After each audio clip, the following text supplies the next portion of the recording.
special to me. What is Flores de Mayo? Flores de Mayo, or the Flowers of May, is a month or long celebration in honor of the Blessed Virgin Mary. It features daily prayers, floral offering, and procession culminating in the Santa Cruzan, a reenactment of Queen Helena's search for the true cross. We created this film so we can let you encourage to serve God and continue praying by the guidance of our Blessed Virgin Mary. And our Jesus Christ, we also thank our sponsor who helped us create a program for the Flores de Mayo. We hope we do encourage you to continue serving God.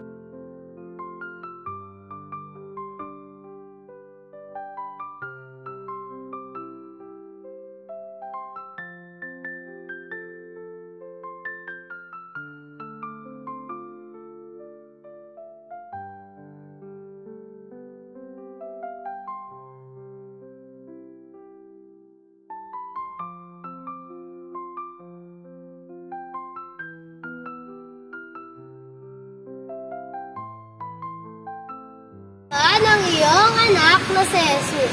Santa Maria, Ina ng Diyos, ipanalangin mo kaming makasalanan, ngayon at kung kami mamamatay. Amen. Aba, Ginoong Maria, na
So today, we're gonna interview some of our facilitators. Later on, we're gonna interview our seniors, catechists, and of course, our heads.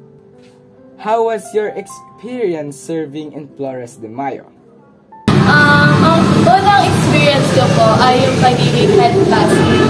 Unang ko siya kasi hindi ko inakalang magiging head pastor ako sa mga bata na sobrang in-enjoy ko yung mga bata.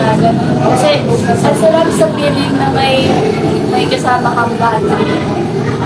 Second, pagiging voice, MC, pagtuturo, good, na ano yung confidence ko, sobra. na-experience ko sa Flores de Mayo is sobrang saya. Siyempre, ang daming natututunan ng mga bata pag nagtuturo yung mga kapatid. Tay bata, nag-serve na nag-serve. Masaya. Masaya, and lagi, parang may natuturuan kong bata. Masaya po kung may natuturuan po kong bata. Marami ako naging experience. Like, syempre, maraming mga discriminations, maraming mga issues na nangyari during FTF. Hindi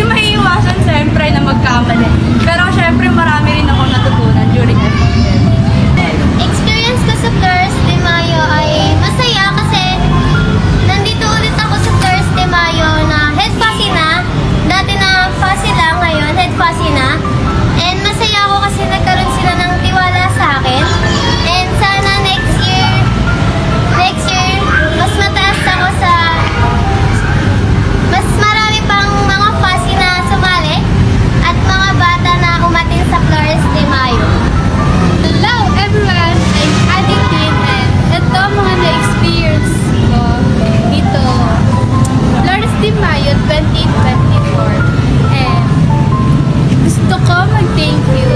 And sobrang saya ko dahil madami akong natutunan and madami akong naturuan sa mga bata.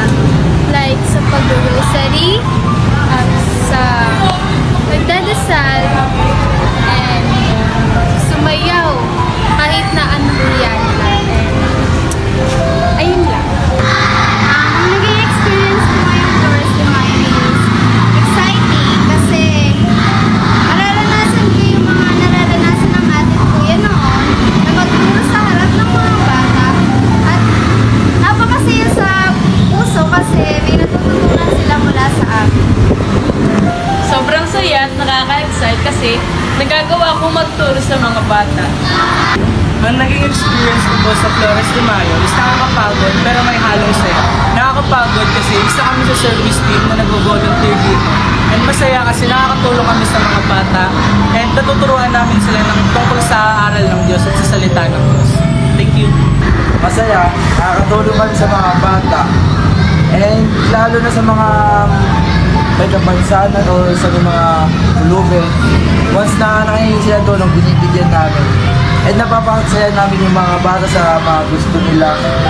At sa pagsisimba, natututo sila sa mga magiging balita dahil sa pagtuturo ng mga busy or facilitator. Thank you.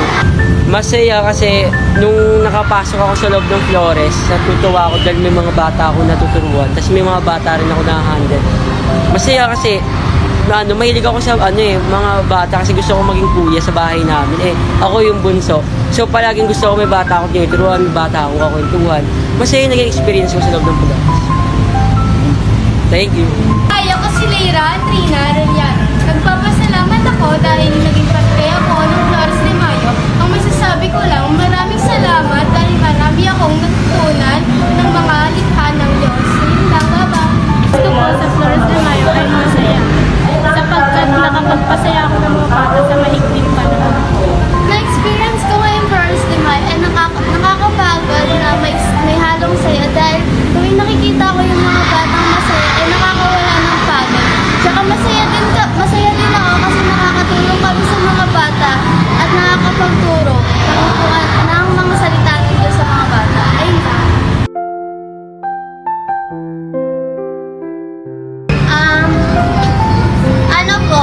Medyo nakakalungkot kasi patapos na yung Flores de Mayo, tsaka yung mga kids na hawak ko ay mawawala na po sa akin at gagraduate na po sila.